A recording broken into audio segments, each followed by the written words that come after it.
संदीप ने अपनी माँ के कहने पर गांव में शादी कर ली थी। लड़की का नाम था सुनीता। माँ का कहना था एकदम मॉडर्न बहू नहीं होनी चाहिए, लेकिन उन्हें नहीं पता था कि गांव से आने वाली बहू सुंदर सुशील तो होगी और उसको गांव से बाहर भी निकाल लाएंगे, लेकिन उसके अंदर का गांव कैसे बाहर निकलेगा।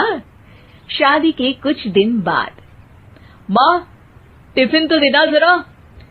बेटा अब तो स्कूल नहीं ऑफिस जाता है, माँ से नहीं अपनी बीवी से टिफिन मांगा कर। ओके माँ। सुनीता टिफिन ले आओ। 1 किलो टिफिन, इसके अंदर पिस्ता डाल दिया है। पिस्ता? पिस्ता क्यों? सास जी ने बोला था ना कि आपको पिस्ता बहुत पसंद है। ओहो, मैंने पिस्ता नहीं पास्ता बोला था, पास्ता। पास्ता? कहीं होता है पास्ता? अरे बेटी तू रहने दे, मैं बना दूंगी। अच्छा किया कि पाव भाजी बनाने का नहीं बोला, वरना किसी के पाव बना देती है। सुनीता को बुरा लगता है, लेकिन उसकी नादान हरकतें कम नहीं होती। ऐसे ही एक दिन, अरे तुमने ये क्या लगाया है? अरे आप वो फूस फूस करके लगाते हैं ना, वही। डियो? का दियो? किसको दियो? अरे वही ना जिससे खुशबू आती है। हाँ सही पकड़े हैं। अच्छा लेकर तो आना। कौन सा डियो लगाया तुमने? अभी लेकर आते हैं जी। संदीप की बात मानकर सुनीता अंदर से खुशबू वाला फुसफुस लेकर आती है। OMG!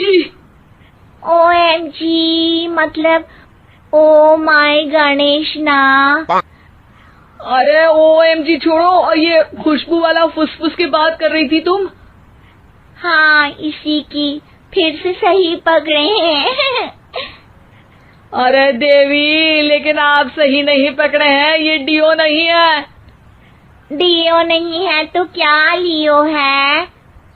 अरे ये रूम फ्रेशनर है, जिसको कमरे में छिड़कते हैं, खुद पर नहीं।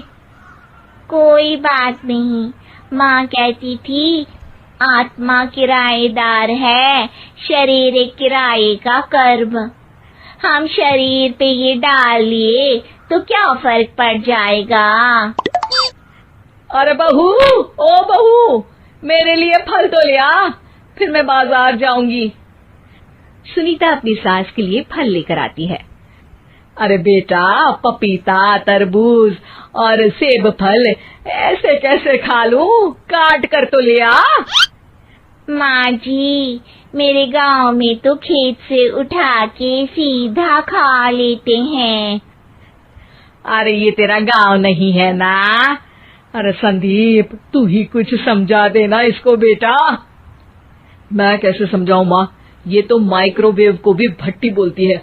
कल मैंने बोला हाय कैसी हो, तो बोलती है किसी को हाय नहीं लगानी चाहिए। अरे सुनीता, तेरा क्या होगा? अभी तो कैसे बताऊं माँ जी, अभी हम कुछ करेंगे फिर पता चलेगा क्या होगा, लड़का या लड़की।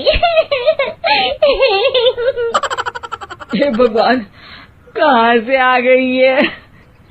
रामपुर से जी, आप ही तो लेकर आए थे मुझे। अरे मुझे माफ कर दो। पहले कोई गलती तो करिए जी, आपकी तो सारी गलती माफ कर देंगे हम। हाँ अरे बहू, मेरी बात सुन। फल यानी कि फ्रूट जब भी लाए ना तो काट कर लाना, ठीक है? जी ठीक है माँ जी, फल यानी फ्रूट यानी काट के लाऊंगी। सुनीता रोज ही कोई ऐसी हरकत कर देती जिसकी वजह से उसे घर में 2 बातें सुननी पड़ती।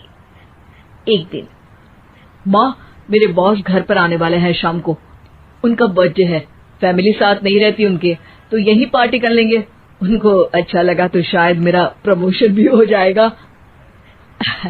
मैं ना फ्रूट केक लाकर फ्रिज में रख दूंगी और तेरे साथ आज खाना मैं बनाऊंगी, ताकि जब साहब आए तो खाने में कोई गड़बड़ ना हो। शाम को जब सारी तैयारियां हो जाती है, संदीप के साथ बड़े साहब भी घर आते हैं। फ्रूट केक तो ले आना बहू, फिर खाना खाएंगे। अरे इस सब की क्या जरूरत थी, आपने बुलाया वही काफी है। सर, आपका परिवार शहर में नहीं है तो हम ही आपके परिवार जैसे हैं सर। इतने में ही सुनीता फ्रूट केक लेकर आती है और बड़े साहब की टेबल पर रख देती है, और जैसे ही केक के ऊपर का बॉक्स हटाती है, ओह, ये क्या है? केक तो कटा हुआ है। मैं तो ऐसा नहीं लाई थी। आप मुझे शाबाशी दे सकती है माँ जी, मैंने ही केक काट दिया। आपने कहा था ना, फल यानी फ्रूट यानी हमेशा काट के लाना, तो फ्रूट केक भी तो फ्रूट ही है ना, तो मैंने पहले ही काट लिया। हूँ ना मैं समझदार। अरे बहू, ये क्या किया? केक हमेशा वही काटता है जिसका जन्मदिन होता है। तुझे एक बात भी समझ नहीं आती, एक नंबर की बेवकूफ है। पूरा माहौल बिगड़ चुका था। संदीप को लगने लगा था कि साहब उसे प्रमोशन तो दूर की बात है, कहीं डिमोशन ना दे दे, लेकिन साहब बीच में ही बोल पड़ते हैं। अरे कोई बात नहीं, ये इनकी बेवकूफी नहीं है, इनका भोलापन है। बेटा आप कहाँ से हो? रामपुर गांव से। अरे वाह, गांव से? फिर तो आपके गांव में ताजे फल और सब्जियां मिलते होंगे। हाँ, सही पकड़े हैं। हम तो काटते भी नहीं, सीधा खा लेते हैं। मैं ना एक बार तुम्हारे गांव घूमने जरूर चलूंगा। क्यों संदीप, ले चलोगे ना? मुझे गांव घूमना बहुत पसंद है। बस फिर क्या था, संदीप और सास दोनों खुश हो गए, क्योंकि साहब को सुनीता ने गांव की बात करके खुश कर दिया था। अब संदीप का प्रमोशन पक्का था। शिक्षा, कभी भी किसी भी गलती पर घबराना नहीं चाहिए। हो सकता है कि उस गलती की वजह से आगे बड़ा फायदा हो जाए।